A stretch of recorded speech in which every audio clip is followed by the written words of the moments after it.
Welcome to Section 420, Talkin Yankees, the podcast. Well, the Yankees with another heart attack, roller coaster, wild game there in Cleveland, but this time come on the better side of it, an 8-6 win there to take a 3-1 series lead in the ALCS with an opportunity to close it out in Cleveland in Game 5, and they really need to because this bullpen is absolutely shot. They had a twist, squeeze, turn every last out possible in them, especially with Tommy Kahnle there in the ninth to finally get out of Game 4 with a win.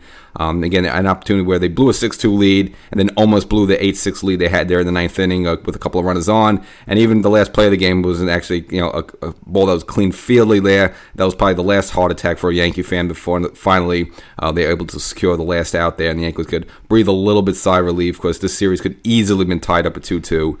And you can see, look, the bullpen's absolutely shot, and they're going to need a good start from Rendon, a long start from Rendon in Game 5 in order to be able to get out of there and close this series out. So we'll get into the whole thing. Make sure you're a podcast subscriber to get those reactions after each game, kind of a little play-by-play, a little feedback, a little notes, maybe a little criticism of Boone, maybe agreeing with Boone, the whole 9 yards. And plus, hopefully, the Yankees could go on into the World Series after this, and we'll have a lot more coverage and, of course, the whole entire offseason. So be a podcast subscriber. And there's also the YouTube channel. So you'd love to hear me, but maybe want to see me. Go to YouTube, look for Section 420, Talkin Yankees. Subscribe there. Pound, smash, crush that subscribe button. So the Yankees, after the disappointing Game 3, where they had pretty much had the game in the bag, and of all men, Luke Weaver gives up the home run to Noel to tie it, and then Holmes in extra innings gives up the game-winning home run to Fry. Again, probably one of the more heartbreaking losses in Yankee history. And after Judge finally had his big moment where they got the Class A, and as I mentioned in the previous episode, usually when you get to the other team's closer, that's kind of when you win the series. So you kind of figured, well, that's everything you wanted there in Game 3. But then finally they came back against our closer and Luke Weaver. So now you figure, right, well, have they gotten to us maybe there? So this was going to be a crucial game. Now, even if the Yankees did drop it, I was confident that the Yankees wouldn't win the next two. But now the Yankees are really set up to close this out in 5 games. And they really need to because, again, this bullpen is absolutely taxed. I mean, Holmes had nothing this game, only able to secure 1 out on a strikeout there. And kind of got lucky because he kind of hung. It was kind of a high sinker that just hit the top of the zone. But, they left a lot of the plate there. I mean, that could have been another ball for Fry to tee off on, which he did the night before there. So Holmes got lucky there. But really, this Yankee bullpen is completely ineffective. And even with giving it a big lead, they really couldn't hold on to it. Ended up blowing the lead, and the game would be eventually tied 6-6. But then finally some late heroics against Class A, who just, for some reason, the Yankees just got his number, or maybe it's just he's not a good postseason pitcher. And I'll get a little bit more him afterwards. And looking into some of the Cleveland media, what he did after Game 3, even though they won the game, he wasn't exactly a great teammate. But let's get back to this game. It was going to be Luis Gil, and we didn't know what we were going to expect from him. Again, he hasn't pitched in 17, 18 days. I got to say, overall, he was probably better than I thought he would be. I was happy if you can get 3 innings out of him, but you did get 4 strong innings. I think Boone probably could have went to him just for one more inning because he was actually looking strong as the game got on. I mean, the first couple of innings, he had the velocity, but he was a little bit spotty with his control. But his 4th inning was pretty darn clean there. And the velocity was still good. He was still 97, 98. I thought, just given the situation with the bullpen that was very going to be taxed, you don't have your main guys out there.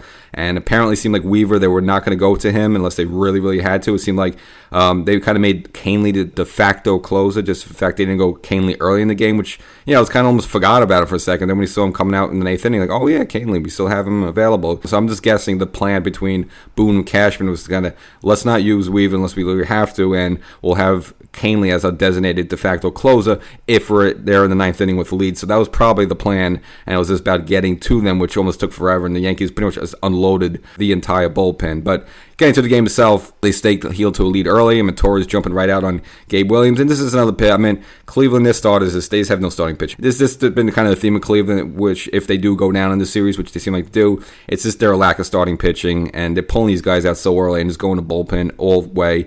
And maybe that's the way baseball is now. You don't have starters go 6-7 innings. I mean, these games now are just all bullpen. But at least Luis Gil, given the situation, at least gave the Yankees 4 good quality innings. So I think he did his job in that respect. But they staked him to an early lead. Torres jumping on first pitch early there, and Soto hitting his first Yankee postseason home run there, 2-run home run. So before you know it, Yankees up 2-1. And then another bad start for this entire game was Anthony Rizzo. Man, he just looks slow and old out there in the field. I don't know. Maybe it's the fingers bothering him. I don't know what it is, but he looks terrible out there. And then Birdie Birdie's kind of mixed bag because he made some really good plays in Game 3, but he also botched a couple of plays. I mean, one line drive, a little leap. I mean, that was a routine ball he should have caught in Game 3. He didn't. I just don't know where Boone goes. Does he go with Birdie? Does he go with Rizzo for Game 5? Because Rizzo does look terrible in this game. Misplayed a ball early, which would lead to a double. So Cleveland will cut the score down to 2-1. And then Wells, who's kind of been quiet with the bat really since Game 1 against the Royals there.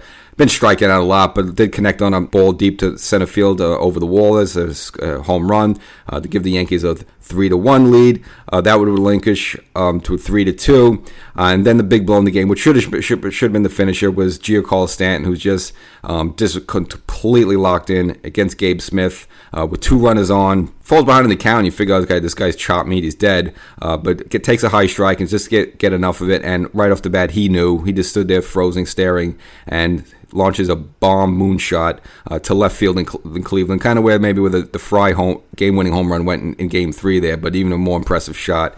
Gives the Yankees a 6-2 lead there. But even at that point, you figure it was not going to be enough because, great, you got the 4-run lead, but Cleveland is, as we saw the Guardians come back in Game 3, you figure it was going to be the same case in Game 4.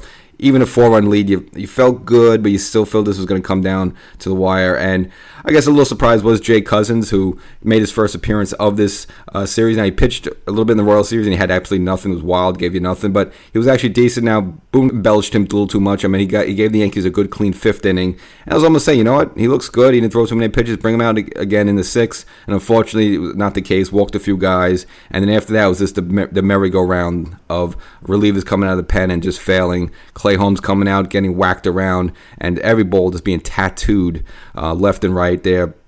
Whether Naylor hitting a line shot, and there was another hit right over the bag at first base with Rizzo.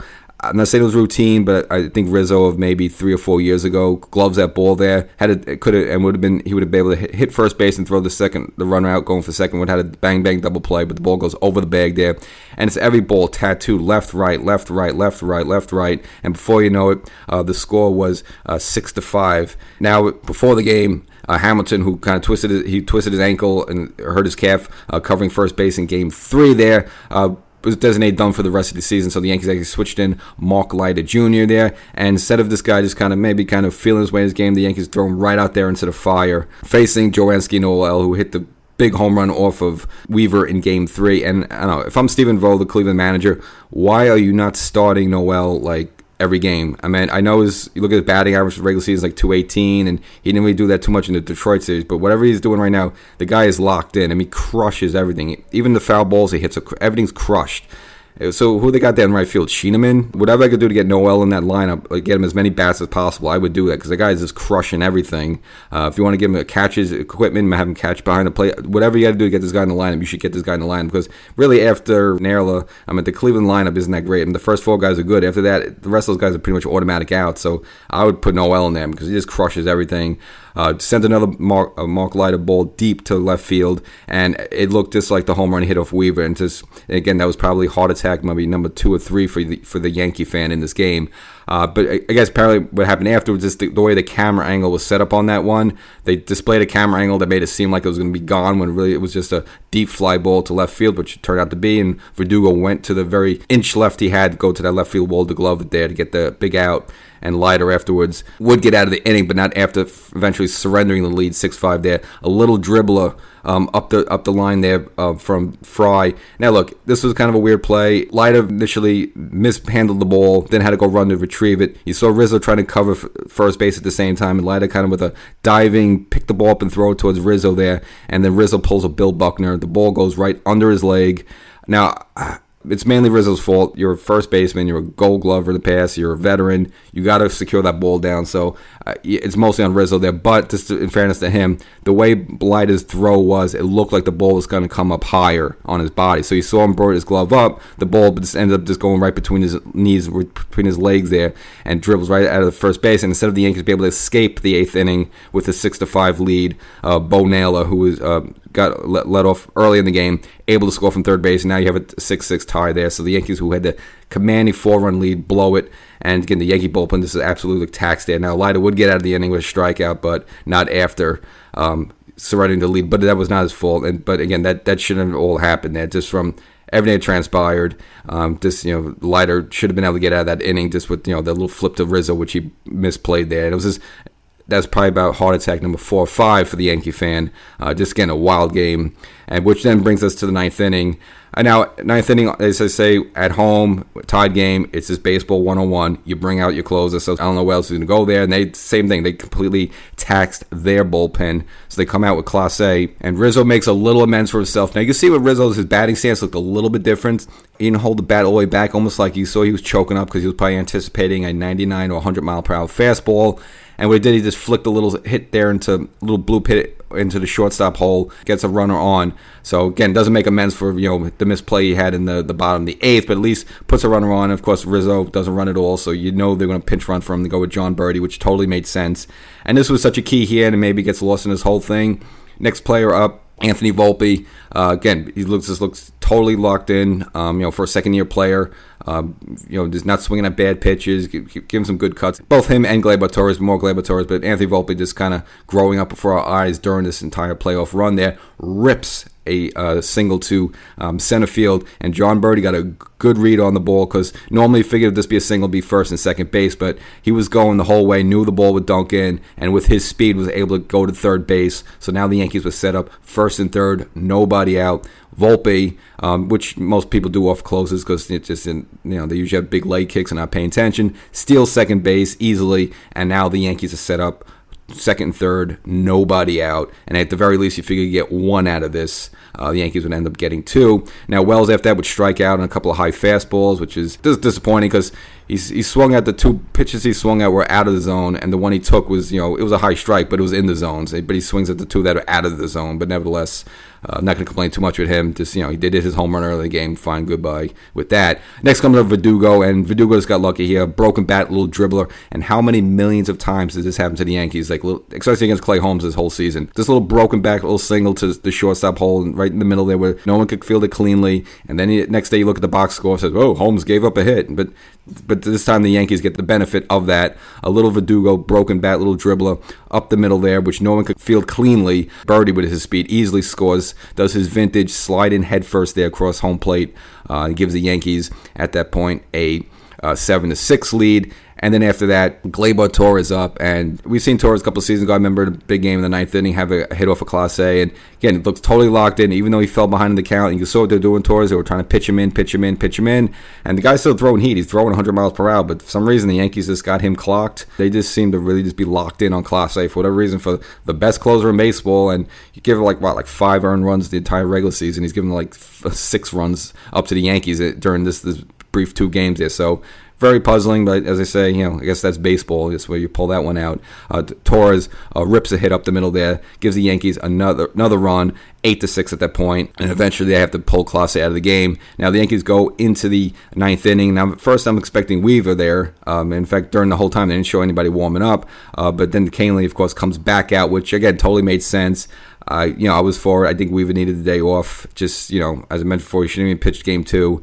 And once your closer gets slapped around like that, I know maybe mentally you want him to come back out just to show he could do it, but I thought it was a good move of not going to Weaver, sticking with Canely, and he's just able to finally nail it down. Maybe got a little bit of a break there on the first batter there, going 3-2 on Lane Thomas and kind of getting an outside called third strike. I thought just the angle of the ball, the trajectory, it was in the zone there, and so I didn't think it was a bad call. It was borderline, but I think it was a fair strike, and eventually Canely was able to nail it down. Now let me just go back one moment there. Again, there's so many twists and turns this game. Hard to recap them all. But in the ninth inning when Torres got on, for some reason, I don't know why, they pinch ran for him with Oswaldo Cabrera. I meant, okay, Torres isn't like Stanton. Torres isn't like Rizzo. I meant, okay, he's not a speed, so big a run. But I got to say at that point, the Yankees had only one out. You have man on first and second with Juan Soto up, and maybe they'll figure, hey, let's go for a big inning, and if Soto could get one in the gap, more of a chance that Cabrera could score from first and Gleyber. So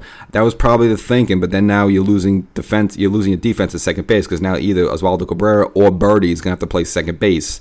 It turned out to be the case that Birdie would go to second base, and the last play of the game, which is a little ground ball to second base, initially was bobbled. And now you have 2 runners on there, so you would almost potentially had a bases loaded situation. But he was able to recover and make the out at first base there, and the Yankees hold on with every last breath possible for an 8-6 win. You have to breathe a sigh of relief there. But again, if that ball was bobbled and the Yankees didn't make the play and ended up blowing that game, like they blew Game 3, there would have been some questions on why did you take Gleyber Torres out. I'm not saying Gleyber Torres is Roberto Alomar in his prime with his defense, but he's been playing second base every game. He's your guy, and now you're taking him out, and then you put the guy you put in there, bobbles a ball. So Boone got a little bit lucky on that one. Again, the Yankees survive Game 4 and then take a 3-1 lead, but could it very just as easily been 2-2. Now the Yankees with Game 5 with an opportunity to close it out. Now getting to Class A, reading some Cleveland media, apparently after Game 3, even though it was probably one of the greatest postseason wins in Cleveland Indian/Guardian history, apparently this guy only spent like 8 minutes in the clubhouse while everyone was celebrating and just basically checked out and left. And this is, you can say maybe he wanted to blow, he didn't want to talk to reporters, he doesn't want to answer fine like that, but it's like, you're just going to leave like that with your teammates all happy like that, and then if that's not bad enough, on social media, because his Instagram has some bizarre video he posted of all his different rings he's gotten over the time.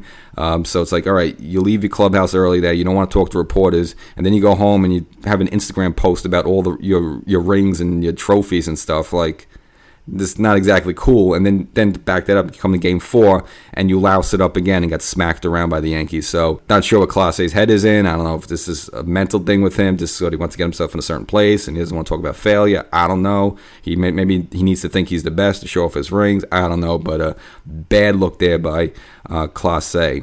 So now the Yankees go ahead and move forward with Rodon in Game 5, and they need what they got from Game 1. You need 6 innings. You threw like 90-something pitches because this bullpen tag, Holmes has absolutely nothing on him right now. The good part, you didn't have to use Weaver. No, he had warmed up a little bit, which you didn't like, because that is kind of like throwing pitches, but not the same as game action. So you figure Weaver's going to be available for multi-out save. Tim Hill did pitch in this game, but he didn't give up too much out. He didn't throw too many pitches, so he'll be available. Jay Cousins, for the 5th inning, it was fine. It was great. But Boone rode him a little too much, which I can understand because you need outs from other people there. So I don't mind him going with Jay Cousins. He's probably available for another inning. I don't know about Canely because he threw a lot, but I just think it's going to be all hands on deck if they get him here. With Holmes, I don't know. I think he needs the game off because he looked just absolutely. He had nothing. He really had nothing in Game 4 there. So I would sit Holmes. I would put almost Mark Leiter in before him. I'm not saying Mark Leiter's anything great. But at least he's a fresher arm. Holmes needs a day off. He's a shot. And Rizzo, same thing. I don't know. He just looks bad. I'd rather go with Oswaldo Cabrera or Birdie at first base because Rizzo, even in Game 3, he misplayed some balls. Game 4, they brought him in for late inning defense, which he was undefensive in. And then Game 4, just the entire game just looked horrible. It just looked slow. Just horrible there for a guy of his resume. So I would say I would not start Rizzo, but he probably would just because he's the veteran. And the Yankee lineup, it was a little bizarre. You went with Stanton Game 3. That was the right call there. You got to put Stanton in the cleanup hole. I know you don't want the 2 righties in a row with Judge and Stanton, but Stanton's just locked in. Doesn't matter if it's a righty, lefty, right. Doesn't matter if he's down on the count 0-2, 1-2. He's just locked in. Jazz is not having a good postseason. Defensively, he's been fine, okay, but he's not someone right now who deserves to be in that 4th spot. You're not putting Wells back there because he's been failing. Definitely not putting Rizzo in the 4th spot. It should be Torres, Soto, Judge, Stanton, and then after that maybe you kind of throw in the air a little bit. But Jazz should not be batting cleanup. I don't know why Boone did that one, so maybe hopefully Boone corrects that for Game 5. So that's the episode. Another heart attack filled game for the Yankee and the Yankee fans, but this time they come out on the better side of it. But Cleveland refuses to lose, so even with a 4-run lead, came right back, and you kind of felt that was going to be the case. And who knows what Game 5 is going to be? It's going to probably be another Slobberknocker with all hands on deck. But the Yankees, it's in their best interest to really close this out. The Mets and Dodgers series now goes to a Game 6 to shift to L.A., which is good news for the Yankees either way, because if that series finished early, you would have a fresh Dodger team ready to go versus a beat-up, tired old Yankee team with basically no arms in the pen. So at least now, even if it extends their series a little bit, they have to at least, it gives the Yankees some breathing room, at least they can rest their guys a little bit before the World Series starts. But let's not get too ahead of ourselves. We still have Game 5. Catch you next time.